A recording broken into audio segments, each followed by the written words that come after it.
बनाने के लिए, जिसमें सबसे इम्पोर्टेंट ऑर्गन्स हार्मोन्स हैं इंसुलिन और ग्लूकागॉन। आवाज़ आ रही है?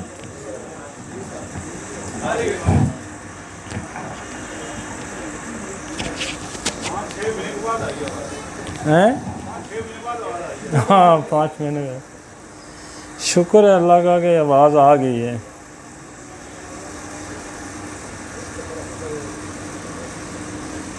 ये जो बीच का एक्सपीरियंस था ना, जिसमें आवाज़ गायब थी, ये बड़ा मुश्किल सा एक्सपीरियंस था।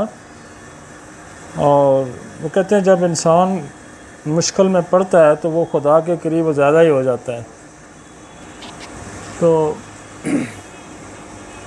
अल्लाह हमें मुश्किलों से निकाले और इस बात की भी तौफीक दे कि खुदा के जो कानून हैं उस पर हम अमल करें। ज़िंदगी जो है वो बड़ी मुख्तसर सी है और ये इसको मुख्तसर समझ के ही गुजारा जाए, और अगर इसको आप तवील समझ के गुजारेंगे तो ये आगे आपके लिए बड़ी मुश्किल पेश आएगी। तो इसलिए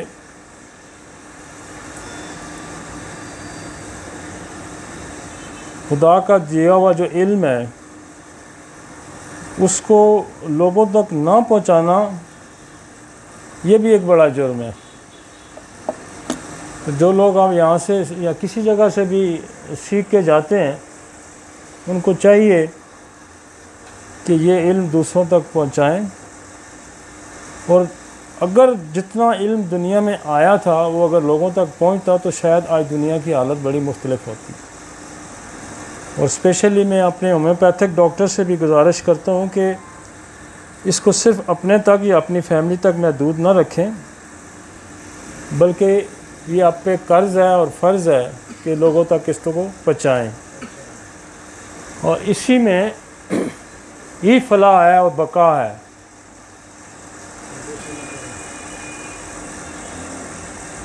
तो आज का जो लेक्चर था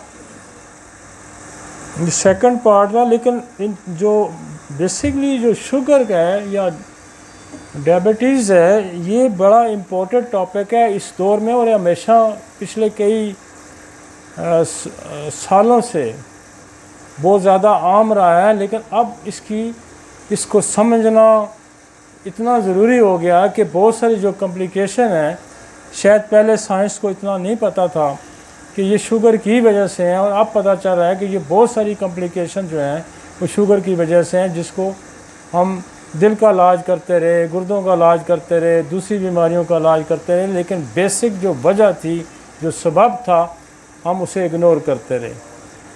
तो हम ये समझने की कोशिश करेंगे, और डॉक्टर साहबा ने भी आपको पूरा एक मैकेनिज़्म समझाया कि शुगर जो है बेसिकली क्या क्या कर सकती है और उसके एडवर्स इफ़ेक्ट्स क्या क्या हो सकते हैं। वो दिल की बीमारियां हो सकती हैं, वो न्यूरोपैथी हो सकती है, वो रीनल फेलियर हो सकता है, रेटिनोपैथी हो सकती है। तो जितनी भी कॉम्प्लिकेशन है, जब आपके पास कोई कॉम्प्लिकेटेड केस आता है तो हमें फर्स्ट क्वेश्चन शुगर पे करना ज़रूरी होता है कि आया कहीं आपको शुगर तो नहीं है, तो फिर उससे आगे चलना होता है। मैं उसको डिटेल से डिस्कस करूँगा, लेकिन फ़िलहाल हमारे पास जो पहला स्टेप होता है वो ऑर्गेनन की कोई ना कोई एक क्लास होती है जिसको हम डिस्कस करते हैं। तो आज जो मेरे पास क्लास है वो ये है कि लेकिन होम्योपैथिक दवा की खुराक शायद ही इतनी कलील बनाई जा सकती है जो इस काबिल ना हो कि वो गैर पेचीदा बीमारी जो ज़्यादा पुरानी ना हो, जो इसके बिल्कुल मशाबा हो, में अफाका करे। लेकिन होम्योपैथिक दवा की खुराक शायद ही इतनी कलील बनाई जा सकती है जो इस काबिल ना हो कि वो गैर पेचीदा बीमारी जो ज़्यादा पुरानी ना हो और जो इसके बिल्कुल मशाबा में अफाका करे, मरीज़ पर काबू पा ले, शफा दे और मर्ज़ को मुकम्मल ख़ात्मा कर दे। हम ये समझ सकते हैं कि एक मुनासिब होम्योपैथिक दवा की खुराक जो ज़्यादा कलील से कलील ना हो, हमेशा पहले घंटे में मर्ज़ में इजाफा क्यों करती है। ये असल में दूसरे फ्रोज़न से के साथ ये रिलेटेड है, और इसमें वो ये समझाने की कोशिश कर रहा है कि अगर कलील से कलील ना हो, मतलब यह है कि अगर पोटेंसी में ना हो तो पहले जो घंटे में मर्ज में इजाफा कर सकती है। इसलिए वो ये ज़ोर दे रहा है कि आपको जो एक्यूट केसेस होते हैं उसमें आपको पोटेंसी का इस्तेमाल, ज़्यादा पोटेंसी का इस्तेमाल करना चाहिए। कलील से मतलब कम पोटेंसी का इस्तेमाल नहीं करना चाहिए, ज़्यादा पोटेंसी का इस्तेमाल करना चाहिए, तो आपको रिज़ल्ट जो है वो जल्दी मिल जाएगा। वगरना जो है वो ये कह रहा है कि ये मर्ज़ में इजाफा होता जाएगा। बाज़ दफ़ा जैसे हम आगे चल के शुगर में भी देखेंगे कि बाज़ दफ़ा इतनी इमरजेंसी होती है कि अब आपके पास टाइम नहीं होता, तो आप बजाय 3x मदर टेंचर के चक्रों में पड़ जाएं कि मैं इसको देता रहूँगा तो इसको फाका होगा, तो वो बड़ा मुश्किल होता है। तो वहाँ वो ये कहते हैं कि कलील से कलील मतलब कम मिकदार जो है दवाई की वो मत दें, कलील से कलील होनी, मतलब पोटेंटाइज फॉर्म में होनी चाहिए। नेक्स्ट पार्ट 2 में हमें स्टार्ट से देखिए। हाँ, डायबिटीज़ और आज का जो लेक्चर था बेसिकली वो शुगर उसकी कॉम्प्लिकेशन पे था, लेकिन we divided diabetes into 2 categories. One is the defect of pancreas, second is the stress related. तो जब हम शुगर का कोई मरीज़ हमारे पास आता है तो हमें 2 चीज़ों का ध्यान रखना चाहिए, 2 चीज़ों का ध्यान रखना चाहिए। एक तो ये देखना है कि ये फॉल्ट क्या पैंक्रिया की वजह से है, शुगर जो बंदे के अंदर मौजूद है, शुगर की जो ज़्यादती मौजूद है, उसका फॉल्ट क्या लबलबा है, पैंक्रिया है, इंसुलिन नहीं बन रही, इंसुलिन इस्तेमाल नहीं हो रही, ये जज करना। और उसका दूसरा हिस्सा ये है कि आपने ये देखना कि उसके अंदर कोई स्ट्रेस एलिमेंट भी है या नहीं है।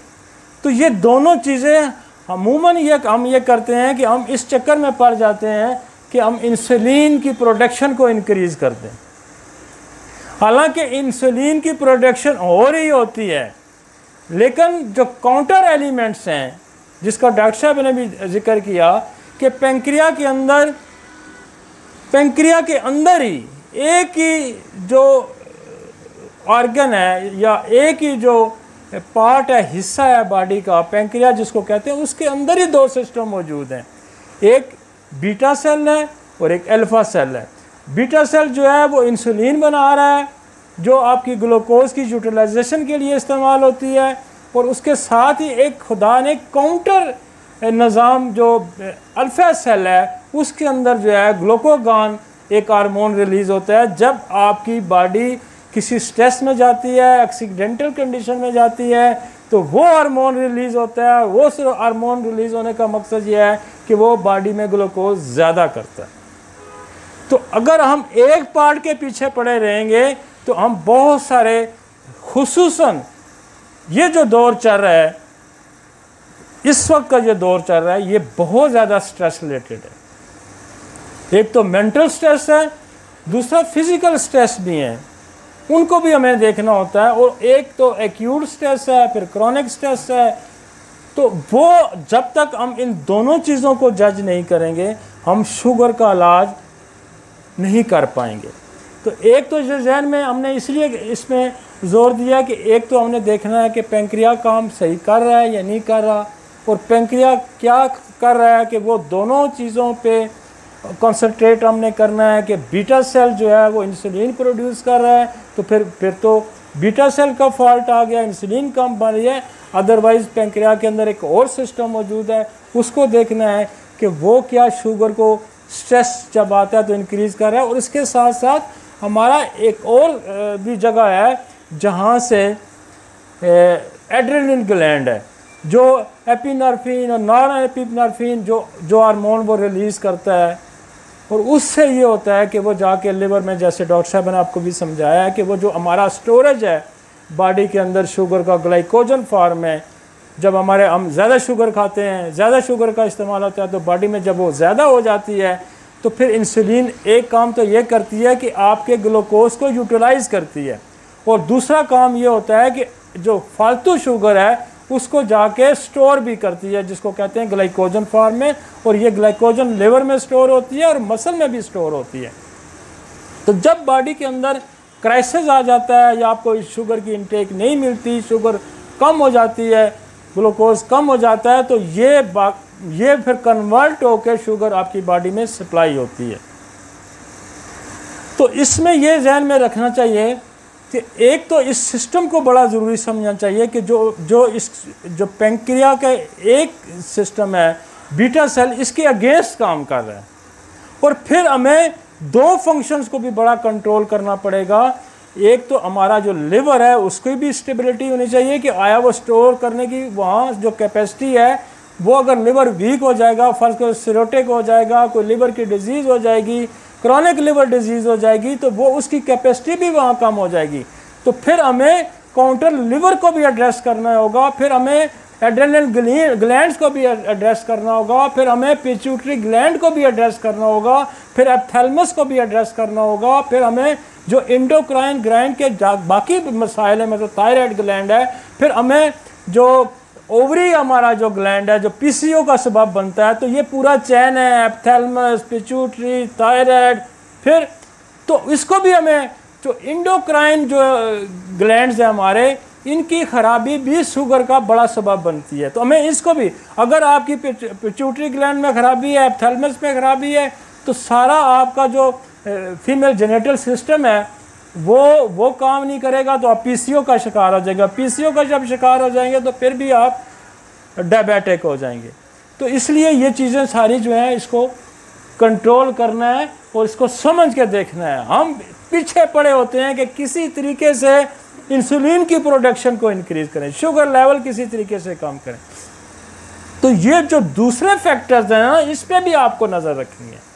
और होम्योपैथी अगर आप रेपर्टरी खोल रहे हैं तो एक शुगर की कम से कम आपको 100, 150, 200 दवाई मिलेगी। वो सारी दवाई अगर आप गौर से पढ़ें, उस इंडेक्स को गौर से पढ़ें, तो वो सारी दवाइयाँ आपको इंसुलिन की प्रोडक्शन की नहीं मिल रही होती। वहाँ आपको जैल्शियम भी मिल रही होती है, वहाँ आपको इग्नेशिया भी मिल रही है, वहाँ आपको कास्टिकम भी मिल रही है, आपको बेशुमार दवाइयाँ मिल रही हैं। तो इसका मतलब ये है कि वो जो काउंटर जो इसके बिल्कुल मुखालफ निज़ाम है, एक इनिबेटरी है, एक एक्साइटरी है, तो वो निज़ाम भी हमने चेक कर रहे हैं। नेक्स्ट आगे चलते हैं। अब मैकेनिज़्म उन्होंने आपको समझा दिया है और मैंने भी इसको ब्रीफ कर दिया है कि पैंक्रिया का काम क्या है कि एक तो इंसुलिन बनाता है और दूसरा ग्लूकागॉन बनाता है। जो बॉडी के अंदर स्ट्रेस के मौजूदगी में जब बॉडी के अंदर शुगर कम होगी तो ये हार्मोन पीछे ब्रेन से, एप्थैलेमस से, पिट्यूटरी से, ये सारा वहाँ स्टिमुलेट होकर इसको स्टिमुलेट करेगा और ये रिलीज़ करना शुरू कर देगा। तो शुगर लेवल बॉडी के अंदर इंक्रीज होगा क्राइसिस के अंदर। इसी तरह आपका जो एड्रेनल ग्लैंड है वो भी वही चैनल चलेगा और इसको स्टिमुलेट कर देगा, और यहाँ से जो हार्मोन्स रिलीज़ होंगे, एपिनॉर्फिन और नॉन एपिनॉर्फिन। ये एक जो नॉन एपिनॉर्फिन है ये ब्लड प्रेशर को भी कंट्रोल करता है, और ये एपिनॉर्फिन है ये शुगर को बॉडी के अंदर, क्योंकि बाद दफ़ा क्राइसिस में आप देखते हैं कि आपका ब्लड प्रेशर गिर जाता है या बढ़ जाता है, तो ये इसका फंक्शन जो नॉन एपिनॉर्फिन है इसका फंक्शन ये भी है कि ये ब्लड प्रेशर को भी कंट्रोल करता है। उस वक्त ये हार्मोन फ़ौरन रिलीज होता है और बॉडी के अंदर ब्लड प्रेशर को स्टेबल करने की कोशिश करता है। तो ये इनसाइड पूरा एक मैकेनिज़्म है। तो ये हार्मोन भी रिलीज़ होता है। इसीलिए थायराइड है, थायराइड का फंक्शन भी अगर ख़राब होगा तो फिर भी ये स्ट्रेस आ जाएगा और उसकी वजह से भी। तो इसीलिए लिवर भी हमने लिखा है कि लिवर का भी दुरुस्त होना बड़ा ज़रूरी है। बाहर लिवर की ऐसी डिजीज़ है। अब आपने देखा होगा कई लोग कहते हैं, कई लोग प्रैक्टिस इस बात की करते हैं कि जी मैं तो लिवर को ठीक करता हूँ तो शुगर ठीक हो जाती है। ये एक हिस्सा है कि लोग बाज़ दफ़ा चेलिडोनियम, लाइको या लिवर की जो दवायात हैं उसका इस्तेमाल करके वो कहते हैं जी मैंने तो शुगर ठीक करती, लेकिन ये इसको आपने सारों को अलग-अलग देखना है। ये नहीं कि लिवर के पीछे पड़ जाएं, ये नहीं कि आप इंसुलिन के पीछे पड़ जाएं, ये नहीं कि आप स्ट्रेस के पीछे पड़ जाएं। भाई मेरे, जब आपके पास शुगर हुआ आएगा तो फ़ौरन तो आपने दो हिस्सों में इसको डिवाइड करना है। पैंक्रिया का नुक्स है, स्ट्रेस है, और बाज़ दफ़ा ये दोनों इकट्ठे भी हो जाते हैं, पैंक्रिया का नुक्स भी हो जाता है, स्ट्रेस भी आ जाता है। तो फिर दोनों में डबल पैथोलॉजी आ गई है, इसको कहते हैं डबल पैथोलॉजी। एक तो पैंक्रिया भी नहीं काम कर रहा, ऊपर से बॉडी पे स्ट्रेस आ रहा है, वो अनकंट्रोल शुगर हो जाती है। फिर आपको दोनों फैक्टर्स रिलीज करने चाहिए, और इसमें ये नहीं होता कि आप उसको साथ, जैसे फर्ज करें जी वो डिप्रेशन का शिकार है तो आप इग्नेशिया भी दे सकते हैं, आप एलेक्सोन भी दे सकते हैं। तो फिर आपको डबल, या आप ऐसी दवाई का चॉइस करें जो डबल पैथोलॉजी को डील करती है। जैसे बहुत सारी ऐसी दवाइयाँ कि जो दो पैथोलॉजी की डील करेंगी, उसका भी हम आगे जाके डिस्कस करेंगे। नेक्स्ट, अब diabetes, its causes, defect of pancreas. ये पैंक्रिया का डिफेक्ट होता है, और इसमें डायबिटीज जो टाइप 1 है, ये most common in children up to 16 to 17 years ये होती है। इसमें जो बीटा सेल है वो डिस्ट्रॉय हो जाता है, बनना ही बंद हो जाता है। और बीटा सेल ना बनने की सबसे बड़ी वजह यह है जेनेटिक डिसऑर्डर्स। अब बहुत सारे जीन्स हैं, पूरी इस पर स्टडी आई हुई है कि इसमें कोई एक जीन इन्वॉल्व नहीं होता। शुगर में एक जीन इन्वॉल्व नहीं होता, बहुत सारे जीन इन्वॉल्व होते हैं। लिहाजा जेनेटिक डिसऑर्डर्स को हम, जब टाइप 1 की शुगर आएगी, टाइप 1 की, तो आपने जेनेटिक्स को तो बिल्कुल नहीं भूलना। और जेनेटिक्स क्या हो सकता है कि उसके वालिद को शुगर हो सकती है, उसके दादे को शुगर हो सकती है, उसकी नानी को शुगर हो सकती है, किसी को भी शुगर हो सकती है। एक जेनेटिक कॉज ये भी आ सकता है कि जिस फैमिली में शुगर होगी, जिस फैमिली में डायबिटीज़ होगी, उसके नस्ल में ज़रूर ये जीन वीक आता है और उसके शुगर हो सकती है। लिहाजा इस जेनेटिक शुगर की मैं बात करूँगा, इस जेनेटिक्स को रोकने के लिए आप अगर नहीं समझते तो आप दुनिया जहान की शुगर की दवाइयाँ उसको खिलाते रहें, उसकी शुगर, उसका ये ठीक नहीं होगा जब तक आप उसको कार्सिनोसन नहीं देंगे। कि ये जीन, जब एक जीन वीक होता है, एक नस्ल से दूसरी नस्ल में शिफ्ट होकर वीक जीन आता है, तो फिर आप उसको कार्सिनोसन का इस्तेमाल करेंगे। तो जेनेटिक्स में एक शिफ्टिंग डिजीज़ की, सिर्फ एक शिफ्टिंग डिजीज़ की बात करूँ, अब उसमें टीबी भी आ सकती है, उसमें साइकोसिस भी आ सकता है, उसमें कैंसर भी आ सकता है, उसमें कोई और, उसकी माँ को टाइफाइड भी हो सकता है उस वक्त ड्यूरिंग प्रेगनेंसी, और ड्यूरिंग प्रेगनेंसी अगर टाइफाइड हो जाता है, कोई और इन्फेक्शियस डिजीज़ हो जाती है, तो फिर भी जेनेटिक डिसऑर्डर आ सकता है। तो वो जो प्री नेटल हिस्ट्री है, पैदाइश की पहले की, जो माँ की, बाप की, दादे की, नाने की, वो हिस्ट्री जानना भी बड़ी ज़रूरी है। अगर वो हिस्ट्री आप जानते हैं, टीबी है तो फिर आपको ट्यूबरकुलोनियम का भी इस्तेमाल करेगा, साइकोसिस है तो आपको मेडोरिनम का भी इस्तेमाल करना पड़ेगा, सिफिलिटिक है तो आपको सिफिलिनियम का भी इस्तेमाल करना पड़ेगा। तो ये वो डिसऑर्डर, अब आपका एक बहुत बड़ा जो रोल है डिस्ट्रैक्शन में, ये बेसिकली डिस्ट्रैक्शन है, ये बेसिकली पैंक्रिया के सेल का ख़त्म होना, ये डिस्ट्रैक्शन है। और ये डिस्ट्रैक्शन बहुत सारे जो हमारी डिजीज़ हैं कॉमन, मतलब कैंसर डिस्ट्रैक्शन करता है, टीबी डिस्ट्रैक्शन करती है, सिफिलिस डिस्ट्रैक्शन करता है। तो आपको कैंसर, टीबी, सिफिलिस, इसकी तरफ भी गौर करना चाहिए कि जो टाइप 1 की डायबिटीज़ आती है कि क्या कोई इसकी वो रीज़न तो नहीं है। तो इसलिए जेनेटिक्स में हमने हेड ज़रूर पहले डाला है कि आप जब भी टाइप 1 या टाइप 2 का इलाज करना चाहे तो पहला क्वेश्चन आपका, जैसे मैंने कहा, पहले तो आप डिफाइन करेंगे कि ये पैंक्रिया का नुक्स है या स्ट्रेस का है। तो फिर जब आप पैंक्रिया पे आ जाते हैं तो फिर आपने जेनेटिक्स पे क्वेश्चन करना है। फिर क्या करना है? जेनेटिक पे क्वेश्चन करना है। और ये नहीं, ये बड़ी साइंटिफिक सारी यूं सिंक्रोनाइज चीज़ें आएंगी। ये ऐसा नहीं होगा कि मैं 4 दिन मरीज से गप्पे मारता रहा, मैं डायग्नोज नहीं कर सका। ये बड़ा मिनटों का काम है। यूं पहला सवाल पैंक्रिया पे जाएंगे, दूसरा सवाल जेनेटिक पे जाएंगे, तो मामलात 1-1 मिनट की बात है, 30 सेकंड की बात है, मामलात सुलझते जाएंगे। पहले आपने डिफाइन कर लिया स्ट्रेस है या क्या है, हो गया। उसके बाद आपने जेनेटिक पे कर लिया, आपको एक सीरीज़ मिल जाएगी बीमारियों की फैमिली के अंदर, वहाँ से आपने सिलेक्शन कर लेनी है। उसके बाद ऑटोइम्यून डिजीज़ है। जेनेटिक्स मतलब बहुत सारे जेनेटिक डिसऑर्डर्स हो सकते हैं जो अक्सर मैं डिस्कस कर सकता हूँ, उसकी दवाइयाँ भी हम डिस्कस करेंगे, जेनेटिक्स की कौन सी दवाइयाँ हैं।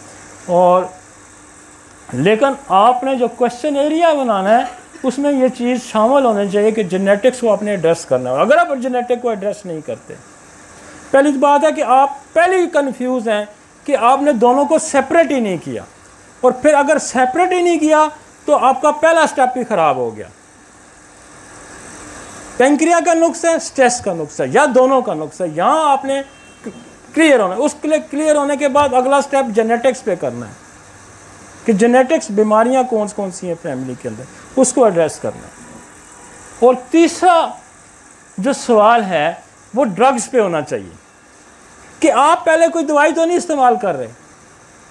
बाज़ दफ़ा ऐसा होता है कि बेशुमार दवाइयाँ ऐसी हैं जो होम्योपैथिक भी हो सकती हैं, वो एलोपैथिक भी हो सकती हैं, वो तिब्बत यूनानी की भी हो सकती हैं, जो आपकी ऑर्गन्स को डिस्ट्रॉय कर देती हैं, सिस्टम को ख़राब कर देती हैं।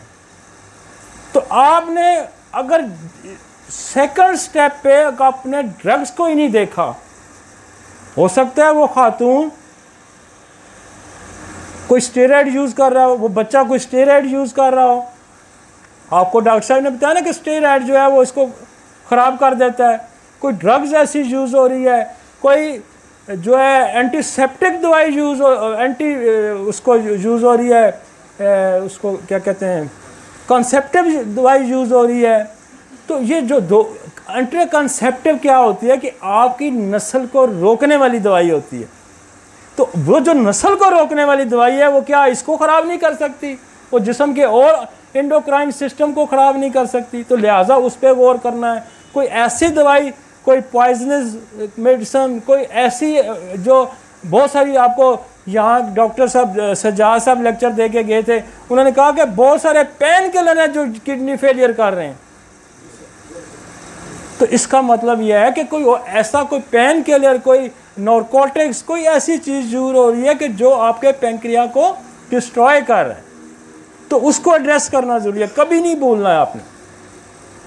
हम तो जो हमारे पास बंदा आता है, हम तो उसको नक्सवामीका की पहली डोज इसलिए दे देते हैं ताकि अगर कोई इसका अंदर इसका, और बाद दफ़ा मरीज़ आता है जब रिपीट होके आता है तो वो कहता है जो आपने यहाँ दवाई खिलाई थी ना वो बड़ी अच्छी थी, वो ज़रा एक डोज और दे दें, वो उसको सुकून मिलता है। बहुत सारी चीज़ें वॉश आउट होती हैं।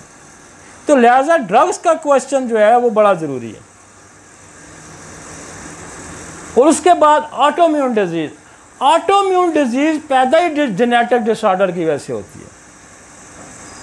ऑटोइम्यून डिजीज़ बिल्कुल कोरिलेट है जेनेटिक डिसऑर्डर्स के। टीबी ऑटोइम्यून डिजीज़ पैदा कर सकती है, सिफिलिस ऑटोइम्यून डिजीज़ पैदा कर, डिप्रेशन ऑटोइम्यून डिजीज़ पैदा कर सकता है, टीबी, सिफिलिस, साइकोसिस, ये जितनी, और वायरल एंड बैक्टीरियल इन्फेक्शंस बेशुमार लिस्ट है। टाइफाइड है, आपका निमोनिया है, आपका स्टेप्टोकोकस है, बेशुमार ऐसे इन्फेक्शन है जो कि ऑटोइम्यून डिजीज़ पैदा कर सकते हैं। जो रूमेटॉइड आर्थराइटिस है वो भी ऑटोइम्यून डिजीज़ हो जाती है, और उसका सोर्स क्या है, स्टेप्टोकोकस है। तो ऑटोइम्यून डिजीज़ के पीछे जेनेटिक डिसऑर्डर और इन्फेक्शंस, इसको ज़रा जांचेंगे तो ऑटोइम्यून डिजीज़ हो जाएगी। ठीक, जेनेटिक्स और इन्फेक्शस डिजीज़ और डिप्रेशन, ये तीनों मिलके ऑटोइम्यून डिजीज़ बनाते हैं। और ऑटोइम्यून डिजीज़ जो है उसका काम क्या है कि वो अपनी ही बॉडी को डिस्ट्रॉय करता है। वो कहता है ना, मैं अक्सर वो शेर पढ़ता होता हूँ कि दिल के फफोले जल उठे सीने के दाग से, इस घर को आग लग गई इस घर के चिराग से। तो अपना जो आपका इम्यून सिस्टम है, जो WBC है, जो इम्यून सिस्टम है आपका बॉडी के अंदर, ब्लड के अंदर, वो क्या करता है कि वो पैंक्रिया के जो बीटा सेल्स हैं उसको डिस्ट्रॉय कर देता है। लिहाजा ऑटोइम्यून डिजीज़ को एड्रेस करना बड़ा ज़रूरी है, और ऑटोइम्यून डिजीज़ को एड्रेस करने के लिए जेनेटिक डिसऑर्डर को एड्रेस करना ज़रूरी है, और इन्फेक्शियस डिजीज़ को डिस्कस करना बड़ा। ठीक है जी, आगे चलते हैं। और कुछ सिंड्रोम्स हैं, ये बच्चों की हम डिस्कस कर रहे हैं ना, कुछ सिंड्रोम्स हैं, जैसे कुशिंग सिंड्रोम है। ये क्या करता है? कुशिंग सिंड्रोम एक ऐसी डिजीज है कि आपके जो कार्टिसोल्स है, जो एक स्टीरॉइड टाइप चीज़ है जो आपका एंड्रेनल ग्लैंड प्रोड्यूस करता है, ये कार्टिसोल्स की प्रोडक्शन को ये सिंड्रोम इंक्रीज कर देता है। ये सिंड्रोम क्या करता है? कार्टिसोल की प्रोडक्शन, एड्रेनल ग्लैंड को बहुत ज़्यादा एक्टिवेट करेगा और कार्टिसोल इंक्रीज होना शुरू हो जाएगा, उसका शुगर लेवल ऊपर ही रहेगा। वो बच्चे मोटे मोटे नजर आते हैं ऐसे। तो अब थोड़ी सी डिटेल और कि आपके पास जब बच्चे आते हैं तो आप कुशन सिंड्रोम की तरफ भी गौर करें कि कहीं इसको कुशन सिंड्रोम तो नहीं है। इसका कार्टिसोल लेवल, जब आप एक आम पे, ओ जी तुम्हारा वेट क्यों बढ़ गया? यार मेरे को पता नहीं, वो सांस का प्रॉब्लम हो गया सी ना, मैंने डॉक्टर स्टीरॉइड देते 15 मिनट बाद यार मेरा वेट बढ़ गया। तो ये नेचुरल है, ये कार्टिसोल, जब कार्टिसोल बढ़ेगा तो क्या वेट यूँ फूले हुए होते हैं बंदे। तो इसको एड्रेस करना जरूरी है। और ये सिंड्रोम भी फिर आप जाके उधर ही एड्रेस करेंगे जेनेटिक्स पे। इस सिंड्रोम को ठीक करने नहीं क्या करेंगे? जेनेटिक्स पे हम जाएंगे। उसके बाद आ गया डाउन सिंड्रोम। ये हमारे पास बच्चे आते हैं, ट्राइसोमी 21 डिसऑर्डर आता है, जिसमें एक हमारा क्रोमोसोम जो है 21 जो है वो बजाय 2 का पेयर होते हैं तो वो 3 होता है, उसको ट्राई। ये बच्चे भी डायबिटिक होते हैं। ये भी एक रीज़न हो सकती है डाउन सिंड्रोम। उसके बाद एक और है टर्नर सिंड्रोम। इसमें जो स्पेशली लेडीज़ में होता है टर्नर सिंड्रोम, ये छोटे छोटे रह जाते हैं, गर्दनें यूँ पिच्ची की होती हैं, छोटी छोटी बच्चियां रह जाती हैं। तो this is the Turner syndrome. तो कहीं आप ये देखते हैं तो उनको भी एड्रेस करें। वो that is all are genetic disorders. अच्छा, सीलियक डिजीज। सीलियक डिजीज वो है जो गंदम की आंतों में एब्जॉर्वेशन नहीं होती।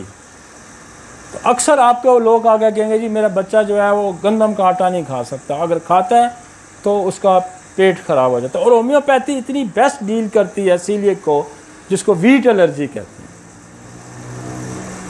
तो सीलियक डिजीज भी जो है ना वो शुगर का सबब बन सकती है। डिटेल है ना, अगर आपने उसको, ये बाज़ दफ़ा मैं कई डॉक्टर जो होते हैं वो ये कहते हैं, और मुझे बड़ी मायूसी होती है कि किक मरीज़ों को देखना, ज़्यादा मरीज़ों को देखना, यार ये कोई समझते हैं कि ये भी शायद कोई बड़ी जहालत है। लेकिन ज़्यादा मरीज़ों को देखना, क्विक देखना, इसके पीछे एक साइंटिफिक फार्मूला है। इसके पीछे एक साइंटिफिक फार्मूला है। हम ये समझते हैं कि अगर कोई ये शुगर का जो 2 लेक्चर है हमारे, ये सुन लेता है और इस पे अमल करता है, तो प्रैक्टिस अगर वो 2 साल शुगर के मरीजों पे करता है तो वो यूं डायग्नोज करेगा कि उसको सारे चीज़ों का पता होगा कि मैंने पैंक्रिया को एड्रेस करना है, मैंने स्ट्रेस को एड्रेस करना है, मैंने कुशन सिंड्रोम, मैंने टर्नल सिंड्रोम, मैंने वीट एलर्जी, मैंने किस किस को एड्रेस करना है। फौरन उसको क्लिक। एक बंदे को पता ही नहीं है, उसको इल्म नहीं है कि what is the Turner syndrome, what is the Down syndrome, what is the Cushing syndrome, what is the wheat allergy, वो शुगर के लिए यूरेनियम नाइट्रिकम मैग्नीशियम पे जोर दे ही जा रहा है और वो ठीक नहीं हो रहा भाई। इसके पीछे कॉजेज है। दुनिया का एक ही बेहतर कानून है जिसको लॉ ऑफ नेचर कहते हैं कि प्रॉब्लम की कॉज क्या है, फिर उसकी रेमेडी क्या है। जब आप काज पे ही नहीं जाते, आप वजह ही नहीं समझते, हिट एंड ट्रायल पे तो 100 में से 2 ऐसे ही ठीक हो सकते हैं, फिर कोई ना कोई तो लग जाएगी। मैं सुबह एक मेडिसिन को दोबारा मैं देख रहा था, फ्लोरोसिन को, और फ्लोरोसिन में वो ये कहता है कि जब बॉडी के अंदर शुगर की मिकदार ज़्यादा हो जाती है तो ये किडनी के अंदर एक ऐसा फंक्शन करती है कि किडनी के ज़रिए शुगर को जिस्म से बाहर निकाल देती है और शुगर लेवल नीचे आ जाती है, फ्लोरोसिन। और फ्लोरोसिन का मतलब एक ऐसे ऐसे फंक्शन है कि आप हैरान हो जाते हैं। और फ्लोरोसिन आप चले जाएं किसी क्लिनिक पे होगा ही नहीं। मतलब वो ये कहता है कि इसका फंक्शन ही ये है कि ये बॉडी के अंदर, किडनी के अंदर जो प्रोटीन है, एल्ब्यूमिन है, उसको तोड़ के ऐसा फंक्शन क्रिएट करती है कि वो ड्रेन कर देती है उसे, शुगर को वहाँ से ड्रेन कर देती है किडनी के लिए। तो मतलब कुछ ना कुछ तो आप अगर आप पढ़ते रहें, समझते रहें, तो आपको दवाइयों की समझ आएगी। उसके बाद वो कहता है इन सब का आप देखें हमारे पास, मैं अगर आगे जाऊंगा तो बड़ा लंबा हो जाएगा। मैं यहाँ थोड़ी थोड़ी दवाइयाँ भी डिस्कस करता जाऊँगा। अब जेनेटिक डिसऑर्डर पे हमारे पास जो दवाइयाँ हैं, आपको एक्सरे पे ग्रिप होनी चाहिए, आपको सोल पे ग्रिप होनी चाहिए, आपको कार्सिनोसन पे ग्रिप होनी चाहिए, आपको ट्यूबरक्लोनियम पे ग्रिप होनी चाहिए, आपको मेडोरिनम पे ग्रिप होनी चाहिए, आपको सिफ्लिनियम पे ग्रिप होनी चाहिए, और आपको जितनी भी एंटीसाइकोटिक, एंटी ट्यूबरक्लोसिस और एंटी सिफिलिटिक दवाइयाँ हैं, एंटी कैंसर, उन पे आपको ग्रिप होनी चाहिए, उनकी आपको समझ होनी चाहिए। और मैं बार बार कहता हूँ कि जेनेटिक्स पे ये दवाइयाँ काम करती हैं। एक्सरे बहुत कॉमन काम करती है, कार्सिनोसन बहुत कॉमन काम करती है, सोल बहुत कॉमन काम करती है। इसके बगैर आप ये समझते हैं कि ये जो जेनेटिक डिसऑर्डर की दवाइयाँ हैं, ये अगर आपकी दस्तरस इस तक नहीं है, आपके डिस्पेंसरी में ये मौजूद नहीं है, तो आप ये कहेंगे मैं शुगर का इलाज करने चला हूँ, तो ये बड़ा इम्पॉसिबल। आप ये समझते हैं कि मैं जामुन की गुठली बुला के शुगर ठीक करूँगा, तो फिर नहीं होती। हाँ, 100 में से 2 की हो सकती है, लेकिन आप ये कहते हैं कि मैं 90%, 80% से अबव रिजल्ट लेना चाहता हूँ, तो फिर आपको इन चीज़ों को एड्रेस करना ज़रूरी है। और ऑटोइम्यून और ड्रग्स का मैंने आपको बताया, नक्सवामिका है, आपका सिपिया है, आपकी पल्साटीला है, जो ड्रग्स को मतलब कीमो के कुश्ते खा के आया हुआ तो पल्साटीला है, एलोपैथिक या हिकमत की या मसाले खा के आया तो नक्सवामिका है, इंट्राकंसेप्टिव अगर खा के आया है तो सिपिया है। तो ये आपको ड्रग्स को एंटीडोट करने के भी आपके पास मेडिसिन होनी चाहिए। और बाज़ दफ़ा इतना आसान है कि आपको एक ही दवाई से मसाइल। मैं रात भी डिस्कस कर रहा था कि हमने सैकड़ों ओसाफेगस के कैंसर सिर्फ एक नक्स से ही ठीक किए, और हमने पकड़ा किया कि ये मसाले खाने से होता है ओसाफेगस का। कोई मियाज़मेटिक मेडिसिन नहीं हमने दी, सिर्फ हमने नक्सवामिका इस्तेमाल किया, और ओसाफेगस का कैंसर मैक्सिमम ठीक होता है एक ही दवाई से। तो जब आपके पास दवाई है, बाकी सिस्टम के पास दवाइयाँ नहीं है एंटीडोट करने के लिए, बाकी किसी सिस्टम के पास एंटीडोट ही नहीं है। आपके पास तो खुदा ने आपको इतनी बड़ी नेमतों से नवाजा है कि आप हर तरह की दवाई को एंटीडोट, और फिर यह कि जो दवाई खाया है, आप अगर मटीरियल मेडिकल में दस्तरस रखते हैं तो वहाँ हर दवाई का एंटीडोट लिखा हुआ है। और अगर फिर भी नहीं जानते तो आप 4 दवाइयाँ तो यार अपने पल्ले बांध लें, नक्सवामिका बांध लें, पल्साटीला बांध लें, सिपिया बांध लें, और एलोज को बांध लें। अंधाधुंध दवाइयों का इस्तेमाल है तो एलोज दे दें होम्योपैथी का, और अगर आप दूसरी कोई प्रोडक्ट्स का इस्तेमाल एलोपैथिक, दूसरी हिकमत ये वो मसाले में तो नक्सवामिका दे दें, पल्सर। 4 दवाइयों पे तो यार दस्तरस इंसान को होनी चाहिए। अगर नहीं तो मैं तो आपको बता रहा हूँ तो हो सकता है आपकी एक नक्स की डोज से ही उसकी शुगर ठीक हो जाए, हो सकता है आपकी एलोज की एक डोज ही उसकी शुगर ठीक कर दे, हो सकता है पल्सटिला की एक डोज ही उसकी शुगर ठीक कर दे, या सिपिया की एक डोज ही ठीक कर दे। अगर आपको श्योर हैं, आप यकीन है आपको कि इसकी दवाइयों की वजह से, तो एक एक डोज दे के नेक्स्ट विजिट पे बुला लें। और आपको ऑर्गेनन इस बात की इजाज़त देता है, बल्कि इस बात की भी इजाज़त देता है कि अगर आपको कुछ नहीं समझ आ रही तो आप प्लाज्मा दे के बंदे को भेज दें और नेक्स्ट विजिट पे रिकंसल्ट उसको करें। तो आप नक्स की एक डोज दे, आपको पता है पल्सटिला की या एलोज की डोज दे के नेक्स्ट विजिट पे हो सकता है उसकी शुगर लेवल ही नीचे चला जाए। ऑटोम्यून्स को हमने वहाँ डिस्कस करना है। सिंड्रोम्स को भी हमने, ये जो कुशिंग सिंड्रोम्स है ये बेसिकली हमने एड्रेस करना है पिट्यूटरी की खराबी को, दिमागी खराबी। कहीं कहीं वो ट्यूमर तो नहीं कोई पड़ा हुआ, पिट्यूटरी डिस्टर्ब होगा, एप्थैलेमस डिस्टर्ब होगा, तो वहाँ से स्टिमुलेशन होगी, तो ये जो है ये कॉर्टिसोल इंक्रीज होना शुरू होगा। लिहाजा ये सिंड्रोम आता है तो आप पिट्यूटरी ग्लैंड के फंक्शंस पे चले जाएं, पिट्यूटरी की इस्लाह करें, एप्थैलेमस की इस्लाह करें। और एप्थैलेमस पिट्यूटरी क्यों खराब होगा? वो जेनेटिक डिसऑर्डर की वजह से, और वो एक्वायर्ड डिजीज की वजह से भी हो सकता है, कोई इन्फेक्शंस की वजह से भी हो सकता है, उसको एड्रेस करना जरूरी है। और सीलियक जो है, सीलियक डिजीज, इसको हमने देखा है कि ये ठीक हो जाती है। और ये मैंने इसकी बहुत कॉमन जो रीज़न पकड़ी है वो ट्यूबरकुलोसिस फैमिली के अंदर सीलियक डिजीज़ आती है। तो हम क्या करते हैं, हम नक्सोमिका की एक डोज देते हैं, और टीबी जो फैमिली में ये शिफ्ट हुआ कोई ना, तो हमें कार्सिनोसन की 200 की डोज दे देते हैं। उसके बाद जो आंतों के मसाइल हैं ट्यूबरकुलोसिस की वजह से, उसको एड्रेस करती है बेसिलिनियम, तो हम एक बेसिलिनियम की डोज दे देते हैं। और रेपर्टरी में अगर आप जाएंगे तो आपको जो इसकी मिलेगी दवाइयाँ, वो लाइकोपोडियम मिलेगी, आपको कास्टिकम मिलेगी, आपको एलिस्टोनिया मिलेगी। तो हमारे पास तो ये मैं समझता हूँ कि हमारे पास तो एक ऐसा फार्मूला ये चलता है कि हम नक्स, कार्सी, बेसिलिनियम की एक डोज, और उसके बाद आंतों के जो मोशंस हैं, आंतों की जो मोमेंट है, पेरिस्टाल्टिक मोमेंट जो तेज़ हो जाती है, उसको अगर कोई दवाई एड्रेस करती है तो वो एलोज करती है। तो सीलियक डिजीज में कहता है बच्चा जो ही गन्ना खाता है जिसको मोशन शुरू हो जाता है, वेट लॉस। अब मोशन होंगे तो वेट लॉस तो होगा, लिहाजा आप सीलियक को एड्रेस करें। आप नक्स, कार्सी, बेसिलिनियम, एलोज की एक डोज देके आप उसको लाइकोपोडियम 30 पे रख लें या 200 पे रख लें, एक खुराक रोज़ की दे दें, आपका सीलियक जो ही ठीक होना जाएगा, बच्चे की सेहत ठीक होनी चाहिए, उसकी शुगर भी ठीक होनी चाहिए।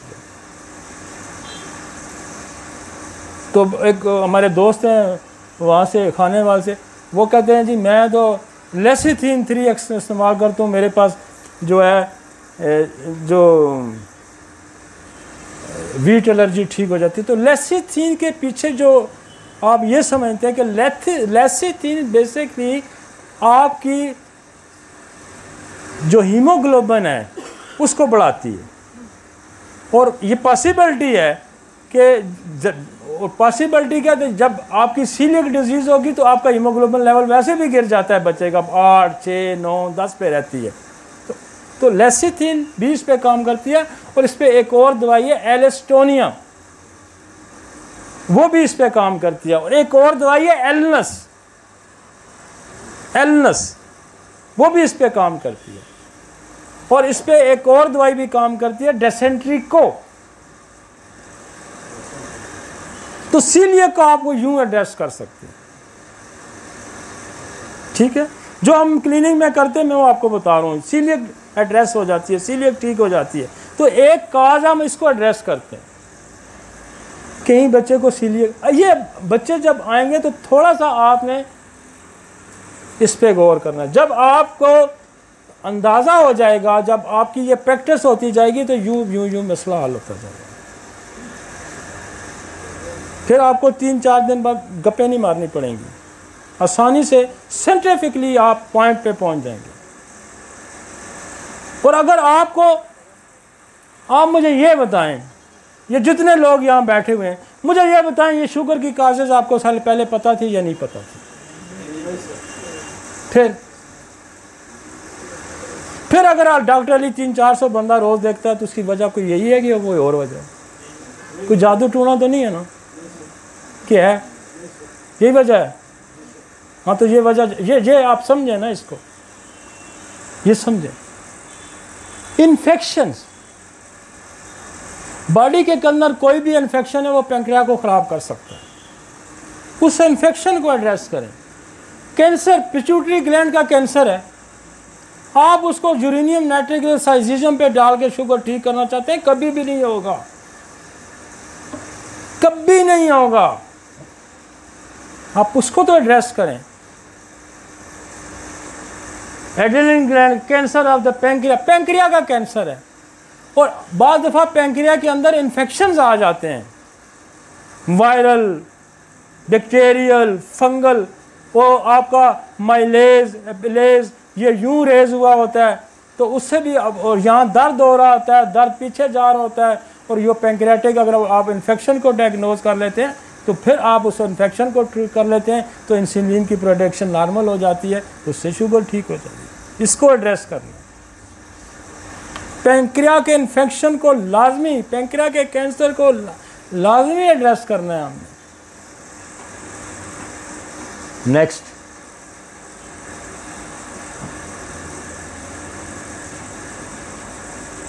अगली स्लाइड। जो दवाइयाँ भी अगर साथ टाइप नहीं हो सकती तो चले, नहीं मैं तो बोल गया हूँ, सुन तो ली है उन्होंने, लेकिन अगर टैप हो जाए तो वक्त गुजर गया ना अब तो इसको टाइम लगेगा। अब टैप 2 आ गई। टैप 2 पे भी स्टार्ट हम जेनेटिक्स से लेंगे।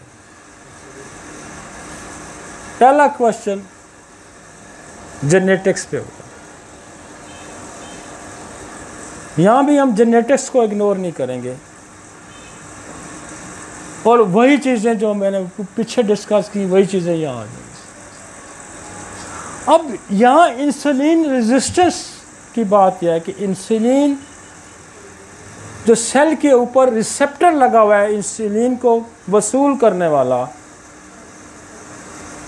वो नहीं एक्सेप्ट नहीं कर रहा, इंसुलिन को रिसेप्टर रिसीव नहीं कर रहा। और ये मैं आपको बताऊं कि ये बहुत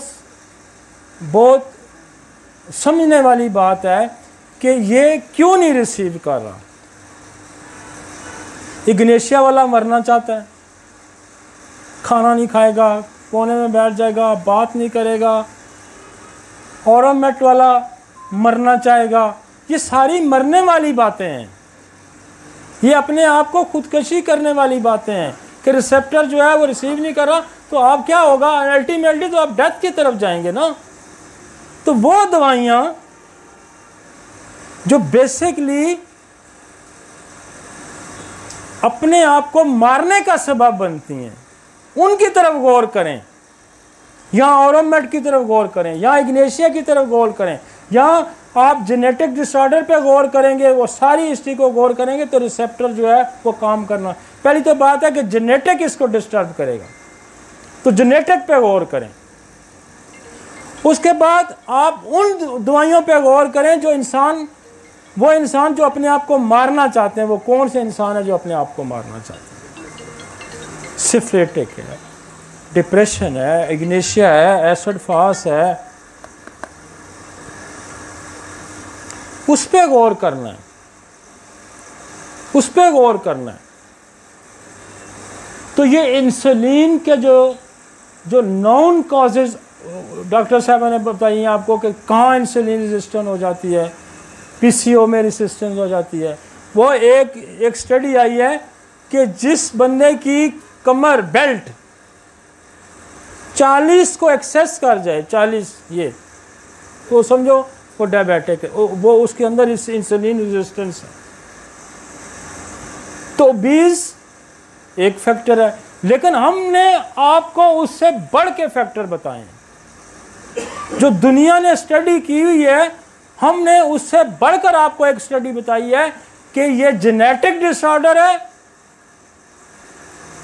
ये जेनेटिक्स फैक्टर्स हैं, टीबी है, सिफिलिस है, कैंसर है, जेनेटिक इसको रेजिस्टेंस पैदा करती है। और वो हमारी अद्वियात जो सुसाइडल अटेम्प्ट करने की तरफ लेके जाती हैं, वो वजूहात यहाँ काम करेंगी, वो वजूहात यहाँ काम करेंगी। और फिर ड्रग्स आ गया, दोबारा ड्रग्स आ गया, यहाँ भी वही ड्रग्स वाली दवाइयाँ यहाँ पर यूज़ करेंगे। Lifestyle it is a very common. अब लाइफस्टाइल लोगों को बताना जो है वो बड़ा ज़रूरी है, क्योंकि हमारा जो अर्बन एरिया है वो ज़्यादा शुगर का शिकार है, बजाय इसके कि हमारा जो रूरल एरिया है, जो हमारा देहाती इलाका है, वहाँ लोग कम हैं। अर्बन एरिया के मसाइल बड़े डिफरेंट्स हैं। अर्बन एरिया में बेकरी आइटम बहुत यूज़ होती है। अर्बन एरिया में जो है चिकनाई और गंदी किस्म की चिकनाई होटलों में बहुत ज़्यादा यूज़ होती है। अर्बन एरिया में चूँकि वो कारोबारी आदमी है, वो दफ्तरी आदमी है, वो ज़्यादा सिटिंग करता है, चाय, पेप्सी, ये सारा उसका इस्तेमाल इतना है, फिर वो एक्सरसाइज कोई नहीं करता। तो लाइफस्टाइल को बदलना भी जो है वो अल्टीमेटली हमारा जो है वो कहते हैं, जब आपको किसी बीमारी की समझ न लगे, जब आपके पास दवाइयाँ ख़त्म हो जाएं, तो इंसान की आदतें बदलें, उसका रहन सहन बदलें, उसके तरीके बदलें। तो लाइफस्टाइल मॉडिफिकेशन, लाइफस्टाइल को चेंज करना, शुगर का इंटेक कम करना। अभी तो देखें ना, वाइट शुगर को वाइट पॉइजन के नाम से दुनिया में जाना जाता है, और हम 3-4 कप, हर बंदा मेरा ख्याल कम अज़ कम 4 कप तो पी जाता है, फिर 2-4 पेप्सी भी उड़ा जाता है, फिर बाल्टी गोश्त भी चलता है, फिर मिठाई शठाई भी चल जाती है। हफ्ते 10 दिन बाद हो तो फिर तो ठीक है, लेकिन ये अगर आप कसरत से इस्तेमाल करेंगे तो लाइफस्टाइल का बदलने के लिए ज़रूरी है। इसके लिए दवाई की ज़रूरत नहीं होती, इसलिए इसको या तो डंडे की ज़रूरत होती है या अक्ल की ज़रूरत होती है। तो ये आप अगर डॉक्टर का काम है कि लाइफस्टाइल बदले, और मैं आपको बताऊँ 90% डॉक्टरों के अपने लाइफस्टाइल ठीक नहीं, 90% डॉक्टरों के अपने लाइफस्टाइल नहीं ठीक नहीं। आप पार्कों में जा देखें, आप क्लबों में जाकर देखें, कितने डॉक्टर आपको वहाँ नज़र आएंगे? नहीं नज़र आते।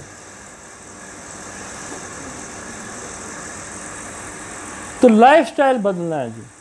Cancer of pituitary gland, cancer of adrenal gland, cancer of pancreas, इसको एड्रेस करना है। आगे चलें।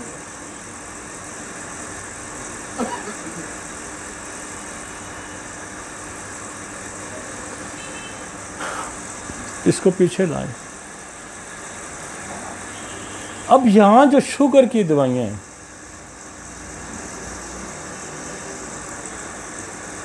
शुगर की दवाइयाँ हमने पिछले लेक्चर में सारी डिस्कस की थी। जो पैंक्रिया के सेल डेड हो जाते हैं या उसकी प्रोडक्शन कम हो जाती है, मैंने आज से 15-20 साल पहले हमने बिल्कुल हट के दवाइयाँ देनी शुरू कर दी।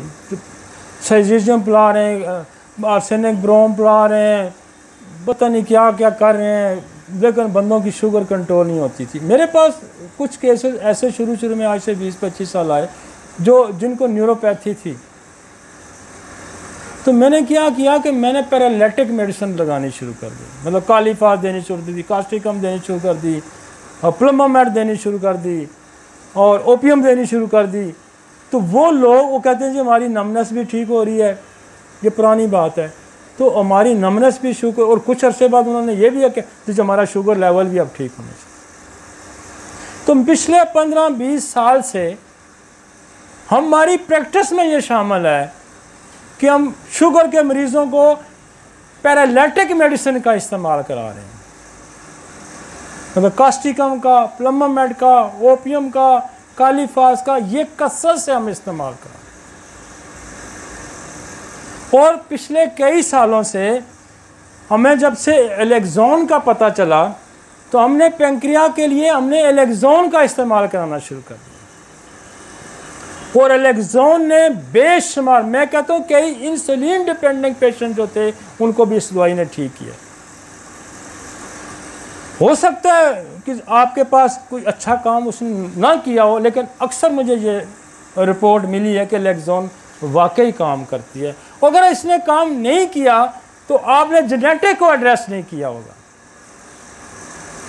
आपने जेनेटिक डिसऑर्डर को एड्रेस नहीं किया होगा, आपने फैमिली डिजीज को एड्रेस नहीं किया होगा, बाप को शुगर है और आपने कार्सिनोसन का इस्तेमाल नहीं किया होगा, और अगर आपने बाप को भी शुगर है और बेटे को भी शुगर है तो आप कार्सिनोसन दे के अगर आप एलेक्सोन देते तो आपको ज़्यादा अच्छे रिजल्ट मिलते, आपको ज़्यादा अच्छे रिजल्ट मिलते। तो टाइप 1 में भी और टाइप 2 में भी ये ज़हन में रखें कि इंसुलिन की प्रोडक्शन क्या है, destructive medicine, paralytic medicine, miasmatic medicine, इसका जब तक आप इस्तेमाल नहीं करेंगे तो आप शुगर को ठीक नहीं कर सकते। और इसमें मियाज़मेटिक में आप, अब मुझे कई दफ़ा दोस्तों के कॉल, और जी मैंने तो सल्फ़र से मरीज़ ठीक कर दिया, वो भाई मेरे सल्फ़र से मरीज़ तो उन्हें ठीक कर दिया, आपके पास दूसरा मरीज़ सल्फ़र से नहीं ठीक होगा, आपने एंटीसोरिक करके जब उसको डील किया होगा तो सल्फ़र ने काम किया होगा। और मोस्ट कॉमनली शुगर के मरीज़ों में आता है कि सल्फ़र की एक बड़ी इंडिकेशन है कि वो क्या करती है कि वो बर्निंग सोल होता है, उसको पाँव जल रहे हैं तो आप सल्फ़र 30 की एक रोज़ सुबह दे दें, वो वाकई उसको ठीक कर देगी।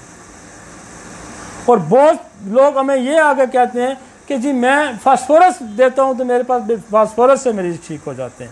फास्फोरस बेसिकली जीन्स के स्ट्रक्चर की मेडिसिन है, फास्फोरस बेसिकली ट्यूबरकुलोसिस बेस है, तो वो उस बेस पे लगती होगी और उसकी अपनी साइन एंड सिम्टम्स हैं कि उसको प्यास ज़्यादा लगती होगी, वो आसी वाटर इस्तेमाल करता होगा तो फास्फोरस बिल्कुल लगती है।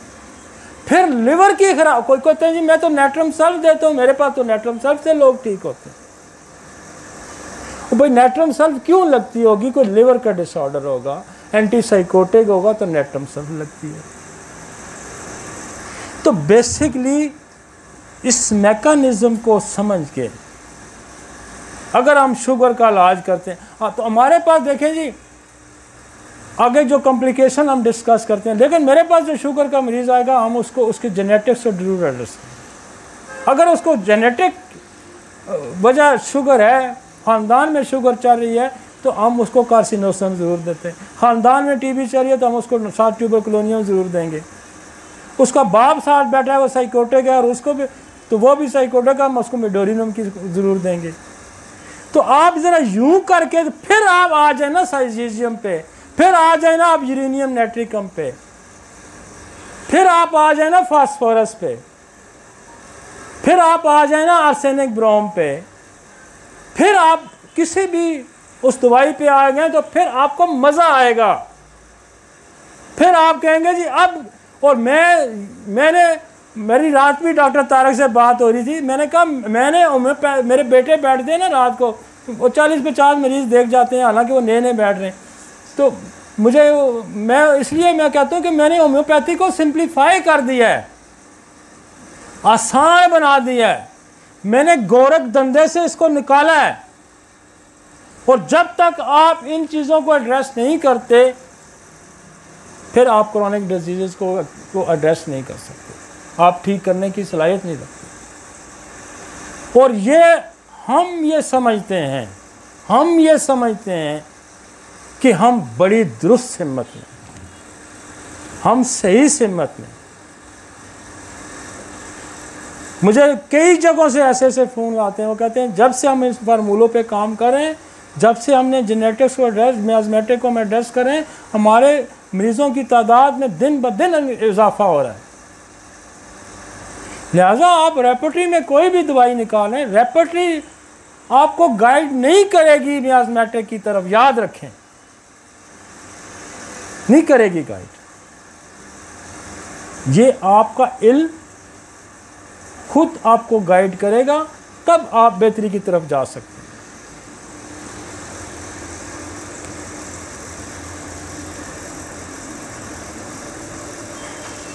नेक्स्ट चलें, नेक्स्ट चलें, नेक्स्ट टाइम। हाँ, तीसरा जो हिस्सा है टाइप 1, टाइप 2 और तीसरी जो शुगर आएगी वो जेस्टेशनल शुगर आएगी, जो प्रेगनेंसी के दौरान आती है। वो कहेगी जी मैं तो डॉक्टर साहब मुझे शुगर थी कोई नहीं। प्रेगनेंसी के दौरान नॉर्मली जब आप बंदे चेकअप करते हैं, अल्ट्रासाउंड करते हैं, ब्लड सीपी करते हैं, सारे RFT सारा कुछ करते हैं, फिर शुगर का भी टेस्ट करते हैं, तो वहाँ शुगर निकल आती है। तो एक तो ये है कि ये बॉडी पे एक एक्स्ट्रा स्ट्रेस आ गया, बॉडी पे एक एक्स्ट्रा स्ट्रेस आ रहा है। और दूसरा ये है कि हार्मोनल चेंजेस हो रही होती हैं। जब हार्मोनल चेंजेस हो रही होती हैं तो पिट्यूटरी की तरफ से ट्रिगर होके तो जो अल्टरनेटिव दूसरा सिस्टम, अपोजिट सिस्टम है, वो वर्क करना शुरू कर देता है। और दूसरा ये है कि उसकी फैमिली में अगर शुगर है तो ये भी ध्यान रखें कि उसको ये इंडिकेशन है कि उसको लाइफ में कभी आगे शुगर होगी, उसको लाइफ में आगे शुगर होगी। तो प्रेगनेंसी एक ऐसा थर्मामीटर है जो आपको इंडिकेट करता है फ्यूचर्स में क्या क्या हो सकता है। तो लिहाजा इसको हमने उसी तरीके से एड्रेस करना है, उसकी प्रॉपर अपनी उसकी हिस्ट्री पे, उसकी जेनेटिक हिस्ट्री पे हमने इसको एड्रेस करना है और ये ठीक हो जाएगी। बल्कि ये सिर्फ ना प्रेगनेंसी में ठीक हो जाएगी बल्कि लाइफ टाइम भी सिक्योर हो जाएगी। ठीक है जी, नेक्स्ट।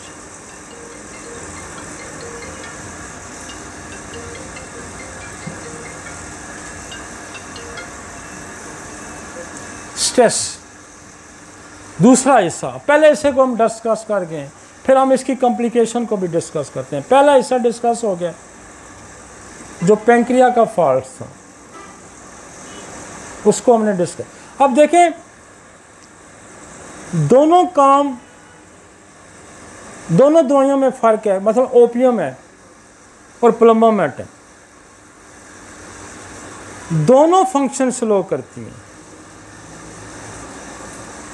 लेकिन प्लम्बामेट ओपियम से बढ़कर काम ये करती है कि वो आपकी जो आर्टरीज हैं, आपकी कैपिलरीज हैं, आपके ऑर्गन्स हैं, ओपियम फंक्शन स्लो करेगी, प्लम्बम भी स्लो करेगी, लेकिन प्लम्बम उनके साइज को भी रिड्यूस कर देता है। मतलब किडनी के साइज रिड्यूस कर देगा, पैंक्रिया का साइज रिड्यूस हो जाएगा, आर्टरी का साइज रिड्यूस हो जाएगा। तो ये डिफरेंशिएट करना है आपने। कैपिलरीज, आर्टरीज, ऑर्गन श्रिंकन करेगा, वो ओपियम फंक्शन को स्लो करेगी, प्लम्बम भी फंक्शन को स्लो करेगी, लेकिन ओपियम श्रिंक नहीं करेगी, प्लम्बम श्रिंक करेगी। इसलिए आर्टियल स्क्लेरोसिस में भी देखेंगे तो प्लम्बम का इस्तेमाल हो जाएगा। किडनी अपना फंक्शन रिड्यूस कर रही है लेकिन एट्रोफाइड भी हो गया तो प्लम्बम यूज करेंगे। तो शुगर में यहाँ दोनों चीज़ों के आप अगर रीनल फेलियर का केस आ जाता है, वो कहता है किडनी का फंक्शन वीक हो गया है, तो फिर आप शुगर की वजह से ओपियम का इस्तेमाल करेंगे। लेकिन वो ये कहता है कि किडनी श्रिंक भी हो रहा है, तो फिर प्लम्बम उसको ले आएंगे आप। तो यूं थोड़ा थोड़ा थोड़ा थोड़ा फर्क आएगा। Any type of stress, mental and physical, any type of stress mental and physical, ये एक्यूट भी हो सकता है, ये क्रॉनिक भी हो सकता है। ये क्या करेगा, ये वहां से पिट्यूटरी से स्ट्रेस ब्रेन के अंदर जब जाता है, पिट्यूटरी से एप्थैलेमस पिट्यूटरी से स्टिमुलेशन होती है, आपका ग्लूकागॉन हार्मोन पैंक्रिया से ज़्यादा रिलीज होना शुरू हो जाएगा, शुगर लेवल हाई हो जाएगा।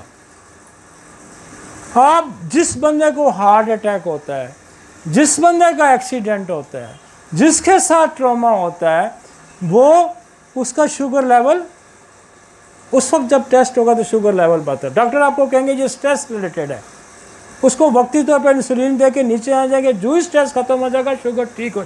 और उसकी जजमेंट का एक और भी तरीका है